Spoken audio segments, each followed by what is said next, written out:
Kuasa hukum pasangan calon presiden dan calon wakil presiden nomor urut 2 Prabowo Subianto dan Gibran Rakabuming Raka, Hotman Paris, menyebut kubu paslon nomor urut 1 Anies Baswedan Muhaimin Iskandar dan paslon nomor urut 3 Ganjar Pranowo Mahfud MD cengeng.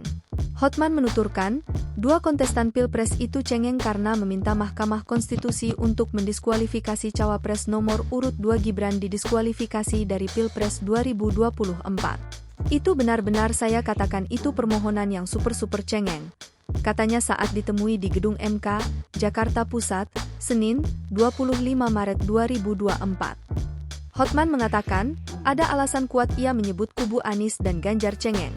Menurutnya, baik kubu Anies Muhaimin maupun Ganjar Mahfud sudah mengakui legalitas Gibran sebagai cawapres nomor urut 2 selama kontestasi pemilu 2024 berlangsung.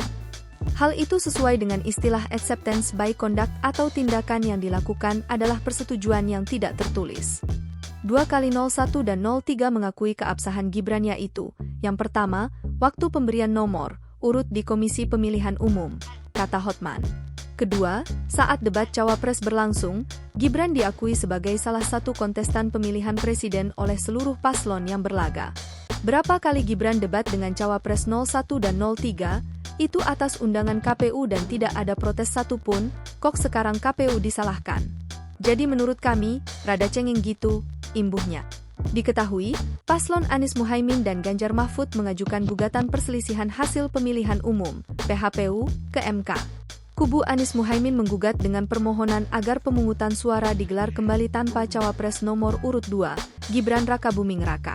Sedangkan Ganjar Mahfud meminta MK mendiskualifikasi paslon nomor urut 2 Prabowo Gibran dari kontestasi politik dan pemungutan suara ulang. Kenal dengan ajas bahwa tindakan atau perbuatan bisa merupakan pengakuan. 2 kali 01 dan 02 mengakui keabsahan Gibran. Waktu pendaftaran mendapat 01 dan 03, 2 kali mengakui keabsahan Gibran.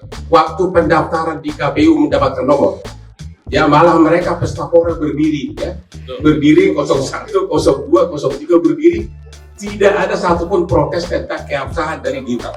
Itu pengakuan pertama.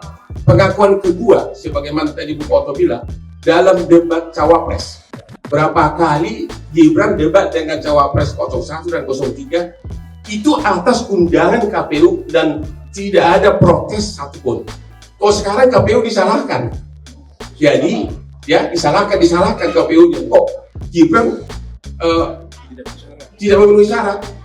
Jadi, menurut kami sih rada cengeng, itu aja jawaban saya. Download Tribun X sekarang, menghadirkan lokal menjadi Indonesia.